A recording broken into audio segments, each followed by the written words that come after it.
Good morning students. जो पिछला अपना लेक्चर था विद्यार्थियों, उसमें हमने उपयोगिता का गणनावाचक या संख्यावाचक उपागम विश्लेषण हमने पढ़ा, जिसमें हमने जाना कि उपयोगिता की गणना हम इकाइयों में कर सकते हैं। जैसे कि सीमांत उपयोगिता और कुल उपयोगिता विश्लेषण में हमने पढ़ा कि एक केला है वो 5 इकाई के बराबर हमें कुल उपयोगिता दे सकता है। जिसको केले की ज़्यादा ज़रूरत है, जो भूखा आदमी है, हो सकता है उससे एक केला 10 इकाई के बराबर उसे उपयोगिता दे सकता है। तो वहाँ पर हमने देखा कि वो गणनावाचक माप था कि इकाई की हम गणना कर रहे हैं, सॉरी उपयोगिता की हम गणना कर रहे हैं इकाइयों में। लेकिन विद्यार्थियों, ये बहुत मुश्किल होता है कि किसी जो उपयोगिता है, जो संतुष्टि है, उसकी हम संख्याओं में माप सकें।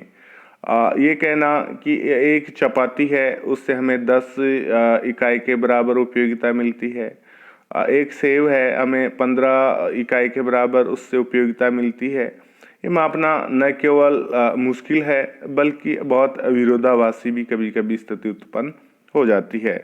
हम ये जरूर कह सकते हैं कि एक केला और एक सेब से हमें एक उपभोक्ता उसका उपयोग कर रहा है, तो हो सकता है किसी उपभोक्ता को सेब में ज़्यादा उपयोगिता मिल रही हो, जबकि हो सकता है किसी अन्य उपभोक्ता को सेब से ज़्यादा केले में उससे संतुष्टि ज़्यादा मिल रही हो। तो ये उपभोक्ता की अपनी अपनी पसंद होती है कि उससे केले से ज़्यादा संतुष्टि प्राप्त हो रही है या सेब से ज़्यादा उपयोगिता मिल रही है। इन दोनों में वो तुलना जरूर कर सकता है कि उसे उपयोगिता किस क्रम में मिल रही है, केले में ज़्यादा मिल रही है या सेब में ज़्यादा मिल रही है। तो ये जो क्रमवाचक उपयोगिता विश्लेषण है विद्यार्थियों, इसी चीज़ को बताता है कि हम उपयोगिता की गणना नहीं कर सकते, उनकी हम तुलना कर सकते हैं, हम उसे क्रम प्रदान कर सकते हैं कि सेब से हमें उस उपभोक्ता को ज़्यादा उपयोगिता मिल रही है, केले से कम मिल रही है। किसी उपभोक्ता को चाय से ज़्यादा उपयोगिता मिल रही है, जबकि कॉफ़ी से कम मिल रही है। तो ये चाय और कॉफ़ी है, रोटी और चपाती है, दूध और दही है, जो सामान्यतः पूरक वस्तुएं होती है, प्रतिस्थापन वस्तुएं होती है, उनमें हम एक दूसरे को ऑर्डर या क्रम दे सकते हैं कि हमें इस क्रम में इन वस्तुओं के बंडल से उपयोगिता मिल रही है। तो इसी चीज को स्पष्ट करने के लिए इस उपागम का प्रयोग किया जाता है विद्यार्थियों। वास्तविक जीवन में हम उपयोगिताओं को संख्याओं के रूप में कभी व्यक्त नहीं करते। अधिक से अधिक हम कहीं या अधिक उपयोगिता के आधार पर क्रम दे सकते हैं, उनको ऑर्डर दे सकते हैं विद्यार्थियों। दूसरे शब्दों में उपभोक्ता उपयोगिता को संख्याओं में नहीं मापता, यद्यपि वह विभिन्न उपभोक्ता बंडलों को क्या देता है, क्रम देता है, उनको वरीयता देता है, उनको अधिमान देता है। यही क्रमवाचक उपयोगिता विश्लेषण प्रसंग का प्रारंभिक बिंदु है। बंडलों के सेट में उपभोक्ता के अधिमान को चित्र द्वारा भी प्रदर्शित किया जा सकता है। हम पहले भी देख चुके हैं कि एक उपभोक्ता का उपलब्ध बंडलों को एक द्वितीय चित्र द्वारा दिखाया जा सकता है। बिंदुओं जो उपभोक्ता का समान उपयोगिता है प्रदान करने वाले बंडलों का प्रतिनिधित्व करते हैं को रेखा चित्र इसमें दिखाया गया है और ये वक्र बना हुआ है। एक अनधिमान वक्र पर सभी बिंदु जैसे ए, बी, सी तथा डी उपभोक्ता को समान स्तर का संतोष प्रदान करते हैं। विद्यार्थियों, ये जो इसमें ये दिखाया गया है, ये जो दिखा रहे हैं आपको, ये आम और केले से संबंधित है। ये इसमें ए, बी, सी, डी जो बिंदु है ये उदासीनता वक्र पर दिखाए गए हैं। अधिमान वक्र भी इनको कहते हैं, तटस्थता वक्र भी कहते हैं। ये जो बिंदु ए, बी, सी है, ये वस्तुओं के विभिन्न बंडल है, विभिन्न संयोग है, जहाँ पर एक उपभोक्ता को समान संतुष्टि मिलती है। यहाँ पर दो वस्तुएं आम और केला लिया गया है।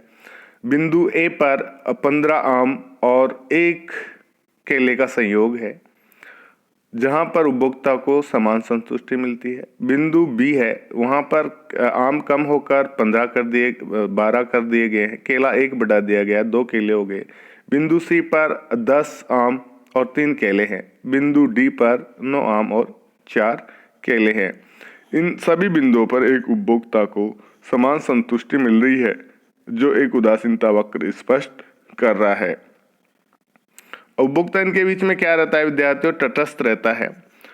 अब इसमें एक अनधिमान वक्र पर सभी बिंदु जैसे ए, बी, सी तथा डी उपभोक्ता को समान स्तर का संतोष प्रदान करते हैं।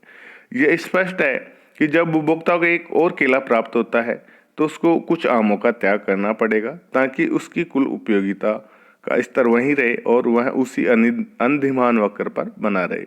एक अतिरिक्त केला प्राप्त करने के लिए कुल उपयोगिता का स्तर समान रहते हुए आमों की वह मात्रा जिसको उपभोक्ता त्याग करना पड़ता है सीमांत प्रतिस्थापन दर कहलाती है। विद्यार्थियों बहुत बार ये पूछ लेते हैं कि सीमांत प्रतिस्थापन दर किसे कहते हैं। अब ये आपके सामने ये जो डायग्राम है विद्यार्थी, इसको आप देखिए। इसमें सीमांत प्रतिस्थापन दर आपकी समझ में आ जाएगी। इसमें यह है कि पहला संयोग ए है। अब यहाँ पर एक उपभोक्ता 15 आम और एक जो केला है उसके संयोग को उपयोग कर रहा है। अब इसमें मान लीजिए कि वह एक इकाई केले की ओर अपने उपभोग में बढ़ाना चाहता है और अपनी कुल उपयोगिता भी बराबर बनाए रखना चाहता है। यानी उसे अपना केला बढ़ाना है लेकिन उसे अपनी उपयोगिता भी बराबर रखनी है। तो ऐसी स्थिति में उसे अपने आमों की जो मात्रा है उसमें कटौती करनी पड़ेगी, आमों की इकाइयाँ कम करनी पड़ेगी। यहाँ पर उपभोक्ता अगर एक इकाई केले की बढ़ाता है, 1 से 2 करता है, तो उसे आम की 3 इकाई कम करनी पड़ेगी, जब जाकर उसकी कुल उपयोगिता यथावत बनी रहेगी। ऐसी स्थिति में जो सीमांत प्रतिस्थापन दर है, प्रतिस्थापन यानी एक ही जगह दूसरा हम इस्तेमाल कर रहे हैं, तो वह दर 3 के बराबर आएगी। तो सीमांत प्रतिस्थापन दर किसे कहते हैं विद्यार्थियों? किसी वस्तु की एक अतिरिक्त इकाई बढ़ाने के लिए किसी अन्य वस्तु की छोड़े जाने वाली मात्रा जबकि उपभोक्ता की कुल उपयोगिता समान बनी रहे, उसे सीमांत प्रतिस्थापन दर कहते हैं। विद्यार्थियों, यह क्रमवाचक जो उपयोगिता विश्लेषण है उसकी मुख्य थीम है। अब इसमें हम जानेंगे कि सीमांत प्रतिस्थापन दर है उपभोक्ता की, वो किस प्रकार निकाल सकते हैं। सीमांत प्रतिस्थापन दर के नियम का प्रदर्शन, यहाँ जो हमने डायग्राम देखा था उसको हम सारणी के माध्यम से देख रहे हैं। वही चीज़ें हैं, 1, 2, 3, 4 केलों की मात्रा है, आमों की मात्रा अगर केले की मात्रा 1 से बढ़ाकर हम 2 करते हैं तो आम की मात्रा 15 से हमें 12 करनी पड़ेगी। केले की मात्रा 2 से 3 हम करते हैं तो आम की मात्रा फिर 12 से 10 करनी पड़ेगी। केले की मात्रा हम 4 करते हैं तो आम की मात्रा 9 करनी पड़ेगी। अब ये जो यहाँ पर अगला लास्ट कॉलम है, इसमें सीमांत प्रतिस्थापन की दर दी हुई है। यानी यहाँ पर एक इकाई हम बढ़ा रहे हैं तो 3 हमें छोड़नी पड़ रही है, आगे फिर एक इकाई हम बढ़ा रहे हैं तो 2 इकाई छोड़नी पड़ रही है, एक इकाई हम बढ़ा रहे हैं तो यहाँ पर 1 इकाई छोड़नी पड़ रही है। ये सीमांत प्रतिस्थापन की दर है। विद्यार्थियों, अब आगे हम देखेंगे कि अनधिमान वक्र की आकृति कैसी होती है, उसका आकार कैसे होते हैं। अनधिमान वक्र को विद्यार्थियों तटस्थता वक्र भी कहते हैं, उदासीनता वक्र भी कहते हैं और इंग्लिश में इनको इंडिफरेंस कर्व कहते हैं। विद्यार्थियों, उल्लेखनीय है कि ह्रासमान सीमांत प्रतिस्थापन का नियम, ह्रासमान यानी घटती हुई रहती है, सीमांत प्रतिस्थापन की दर हमेशा घटती है। अनधिमान वक्र को उद्गम के प्रति उत्तल या कॉन्वेक्स प्रकृति का होता है, उत्तल बना देता है। विद्यार्थियों बहुत बार पूछते हैं कि उपभोक्ता वक्र उदासीनता वक्र की आकृति कैसी होती है? उत्तल होती है। उत्तल यानी कॉन्वेक्स होती है। क्यों? क्योंकि एक अनधिमान वक्र बनाकर इसकी जांच कीजिए। एक अनधिमान वक्र की यह अति सामान्य प्रकृति है, आकृति है, लेकिन पूर्ण स्थापन वस्तुओं में सीमांत प्रतिस्थापन दर नहीं गिरती, यह समान रहती है। और एक उदाहरण हम लेते हैं। अब ये लीजिए, यहाँ पर संयोग दिया हुआ है कि जिसमें सीमांत जो प्रतिस्थापन दर है वो समान रहती है, गिरती नहीं है। कौन सी वस्तुओं में होता है ये? प्रतिस्थापन, पूर्ण प्रतिस्थापन वस्तुएं हैं जो एक ही जगह दूसरे को इस्तेमाल करने में उपभोक्ता बिल्कुल भी झिझकता नहीं है, उससे बिल्कुल सामान्य लगती है, उसकी उपयोगिता पर बिल्कुल फर्क नहीं पड़ता। ऐसी स्थिति में ह्रासमान सीमांत प्रतिस्थापन दर विद्यार्थियों समान रहती है। इसका बहुत अच्छा उदाहरण यहाँ पर लिया हुआ है। एक तो है 5 रुपए के नोटों की संख्या, QY है, QX है। दूसरा है 5 रुपए के सिक्कों की संख्या। अब किसी उपभोक्ता के पास में दो ऑप्शन है कि या तो 5 रुपए का नोट ले ले या 5 रुपए का सिक्का ले ले। अब ऐसी स्थिति में उपभोक्ता को या तो 5 रुपए का आप नोट दे दीजिए या 5 रुपए का सिक्का दे दीजिए, उसकी कुल उपयोगिता में कोई फर्क नहीं पड़ेगा, वो उसके लिए दोनों बराबर संतुष्टि प्रदान करेंगे। तो ऐसी स्थिति में उपभोक्ता के लिए कोई बड़ी बात नहीं है, उसे बिल्कुल वो सामान्य लगेगा और प्रतिस्थापन सीमांत दर बिल्कुल स्थिर रहेगी, क्योंकि इससे उनकी कुल उपयोगिता पर कोई प्रभाव नहीं पड़ता। विद्यार्थियों, तो ये ऐसी स्थिति में जो अंदिमान वक्र है वो एकदम सीधा और सटीक होगा, और उस अंदिमान वक्र की स्थिति ऐसी होगी विद्यार्थियों, एकदम सीधा है, इसमें किसी प्रकार का, वो देख लीजिए आप, किसी प्रकार का उत्तल नहीं है, एक सीधी रेखा है। अगर ये असामान्य वस्तु होती तो इसका आकार विद्यार्थियों कैसा होता, इसका आकार ऐसे होता। ये उदासीनता वक्र की सामान्य आकृति है, ये आपका y अक्ष है, ये आपका x अक्ष है, ये ओरिजिन पॉइंट है। लेकिन यहाँ पर बिल्कुल ये पूर्ण प्रतिस्थापन वस्तुएं हैं, तो इस स्थिति में अंदिमान वक्र कैसा होगा, एक सीधी और सरल रेखा होगा जो नीचे की ओर गिर रही होगी।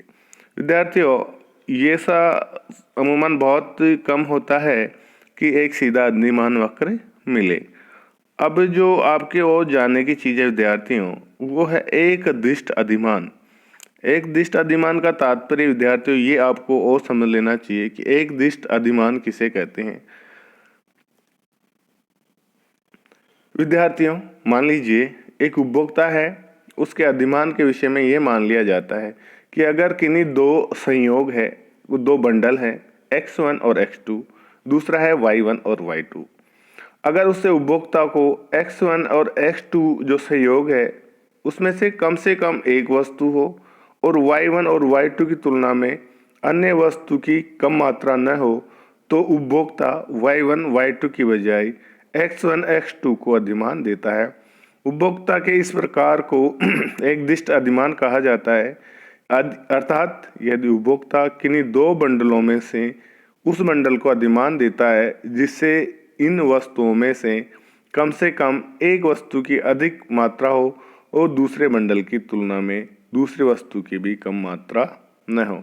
विद्यार्थियों, एक दिष्ट अधिमान का तात्पर्य ये है, ये बहुत इसको समझना जरूरी है, बेसिक है, कि आपके पास में विद्यार्थियों एक दिष्ट अधिमान से तात्पर्य ये है कि आपका के जो केला है और ये आम है, यहाँ पर केला का एक संयोग ये है, एक केला दो आम। इधर हम ले लेते हैं 3 केले 2 आम। अब दो संयोग हो गए, दो बंडल हो गए, एक बंडल ये है, दूसरा बंडल ये है।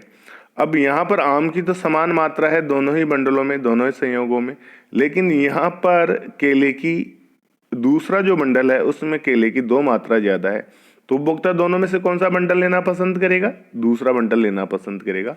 इसे ही एक दिष्ट अधिमान कहा जाता है। विद्यार्थियों, ये इसलिए होता है कि उपभोक्ता विवेकशील होता है, वह मूर्ख नहीं होता है, वह ऐसा इतना विवेकशील होता है, उसे पता होता है कि किसी अधिक वस्तुओं से उससे ज़्यादा उपयोगिता प्राप्त होगी। तो ये एक दिष्ट अधिमान है विद्यार्थियों, इसके बारे में आपको जानना बहुत ज़रूरी था। अगली जो क्लास होगी विद्यार्थियों, उसमें अंदिमान मानचित्र के बारे में पढ़ेंगे। Thank you so much.